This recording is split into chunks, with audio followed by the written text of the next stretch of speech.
За бүгдээрээ сайн байцгаана уу? Та нартай энэ өдрийн мэнд хүргэе. Өнөөдрийн хичээлийн сэдэв бол өгүүлбэрийн хэлцэн найруулгын алдаа гэсэн сэдэвтэй байгаа. За найруулга гэж юу вэ? Найруулга зүүн хүний санаа бодол юм үзэгдлийг хэрхэн уран яруу товч тодорхой эмх цэцтэй илэрхийлэх аргыг илрүүлэх зорилгоор тухайн хэлний арга хэрэглүүрийг шинжилдэг. За өөрөөр хэлбэл бичих зохиолын хэм хэмжээний хүрээнд хэрхэн зөв, товч, тодорхой ойлгомжтой ярьж өчөж болохыг судалдаг гэсэн үг юм аа. Тэгэхээр найруулгын дунд, дээд, доод найруулга гэсэн 3 янзын онцлог байдаг. За тус бүрийн бас үг хэллэгийн онцлог ч гэсэн өөр байдаг. Тэгэхээр монгол хэл маань найруулгын дараах 4 төрлөөр 4 хэв маягаар бичигдэнэ. За албан бичгийн найруулга, уран зохиолын найруулга, сонин нийтлэлийн найруулга, эрдэм шинжилгээний найруулга гэсэн 4 төрөлтэй. За энэ 4 найруулгын төрөл нь тус бүртээ илэрхийлэх утга, хэм хэмжээ, за тэгээд шаардлага, үгийн сангийн онцлог гэх зэрэг онцлог ялгаатай. За мөн өнгө аяс, зорилго, за хэлцэн онцлог байна. За тэгэхээр эдгээрийг бүгднгийн дахиад та бичлэгээ зогсоож аваад тус бүрийн онцлогуудыг маш сайтар уншиж ойлгож аваарай хүүхдүүдээ. За харин үүнээс цаашаа улбалаад эдгээр хэм хэмжээ, өнгө аясыг зөрчвөл ямар найруулгын алдаа гардаг вэ? Тэгэхээр найруулгын алдаа гэдэг бол тухайн их бичвэрийг уншигч хүлээн авч ойлгоход ямар нэг хэмжээгээр хүндрэл учруулж, эргэлзээ гайхалт төрүүлж, унших явцыг алдагдуулж, уншигчийн анхаарлыг сарниулж, огт өөр юмд хандуулж буй нэг эсвэл хэд хэдэн үгийг хэлнэ. За өөрөөр хэлбэл бичгийн хэлний хэм хэмжээ, найруулгын шаардлагыг зөрчилснөөс найруулгын алдаа үүсдэг. За ойлгомжтой, үг сонголт сайтад товч, хураангүй, гоо зүү хийгээд учир зүү гэсэн ийм ерөнхий шаардлага байдаг бол сонирхолтой, яруу сайхан, нэгэн загвартай, зохиогчийн үзэл бодол туссан гэсэн ийм тусгай шаардлага байдаг. За тэгэхээр найруулгын алдааг дотор нь найруулгын бус гэж 2 ангилдаг. За тэгэхээр түүн дотор найруулгын алдаанууд дотор үг буруу сонгосон, үг илүүдсэн, үг дутсан. За яруу хэрэглүүр оновчгүй сонгосон, үг давтсан, үг буруу хэлбэржүүлсэн гэх зэрэг ийм найруулгын алдаанууд байдаг.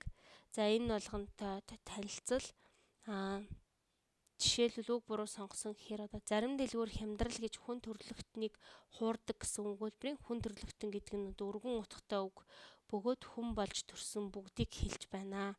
Тэгэхээр хүнийг хуурдаг гэж ингэж зөв засч болно. За үг илүүдсэн алдааны жишээ. 1 жилийн хугацаанд Япон улсад хэлний мэдлэгээ дээшлүүлэн сайжруулах хүмүүсийг бүртгэж байна гэсэн өгүүлбэрт хугацаанд улсад дээшлүүлэх гэсэн үг онц шаардлагагүй байна. 1 жилд Японд хэлний мэдлэгээ сайжруулах хүмүүсийг бүртгэж байна гэнгээ засан сайжруулж болохоор байна.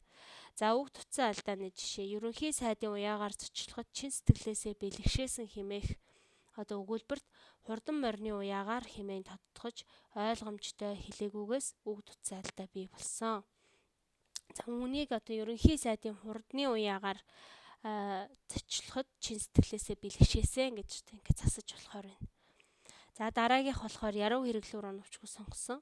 За хотын төвд автомашины цувуу араасаа даган сулжилдан ирээлжлэн сувдан хэлхээ мэт хөврөх нь хөвсгөл нуурын хөлөг онгоцоор яваа юм шиг санагдана. За араасаа сулжилдан ирээлжлэх автомашины цувууг сувдан хэлхээдээ зүүрлэх нь зохимжгүй байна гэж. За үг давтсан. Улсын их хурлыг 4 жилийн хугацаатай сонгодог. Улсын их хурл 76 гишүүнтэй. За үүнийг улсын их хурлыг 4 жилийн хугацаатай сонгодог бөгөөд 76 гишүүнтэй гэж засан сайжруулж болохоор байна. За үг буруу хэлбэржүүлсэн алдаа байна. За таны бие лагш нь тань тунгалгүй. Чиний хичээл ном сайн уу гэвэл бие лагш нь тань тунгалгүй, хичээл ном чинь сайн уу гэд ингэж засан сайжруулж болох. Эдгээр ийм найруулгын алдаанууд байдаг бол найруулгын бус дараах 4 төрлийн алдаа байна. За баримтын, учир зүүн, гоо зүүн, хэл зүүн гэх мэт. За баримтын алдаа гэдэг бол тухайн юм үзэгдэл баримтын талаар мэдэхгүй буюу тойм төдий төсөөлснөөс гүйцэтгэл авлаагүй зэрэгээс үүсдэг. За цэг таслал том жижиг үсэг баримт буруу сонгосон зэрэг алдааг ордог. За учир зүйн бол сэтгэхүйн хууль учир шалтгааны хэм хэмжээг зөрчсөний улмаас үүссэн алдааг хэлнэ. Өгүүлэгч этгээд өгүүлж бичиж байгаа зүйлийнхээ холбоо дэс дарааг алдснаас үүснэ. За гоо зүйн алдаа бол хүмүүсийн гоо зүйн боловсрал ёс зүйн хэм хэмжээг зэрэгт аливааг нийтэлж байгаа зүйл үр дүнтэй өгөөжтэй байх шаардлагыг зөрчсөн алдааг хэлнэ. За хэлцүү алдаа гэдэг бол монгол хэлний үг бүтээгээс үгийн хэлбэржилт хэлцүүн дүрмийн хэм хэмжээг зөрчсөний улмаас үүссэн алдааг хэлнэ. Үүнд үгийн хэлцүүн утгыг буруу хэрэглэсэн, үлийн цаг, хэв байдлын утгыг буруу гаргасан, үгсийн аймгийн найруулгын үүргийг оновчгүй илтгэсэн зэрэг алдаа орно. За эдгээрийг бас дараах жишээнүүдээс бас дэлгэрүүлж маш сайн хараарай. За тэгээд өнөөдрийн хичээл маань энд хүрээд өндөрлөлөө. Анхаарлаа хандуулсан хүмүүстээ баярлалаа.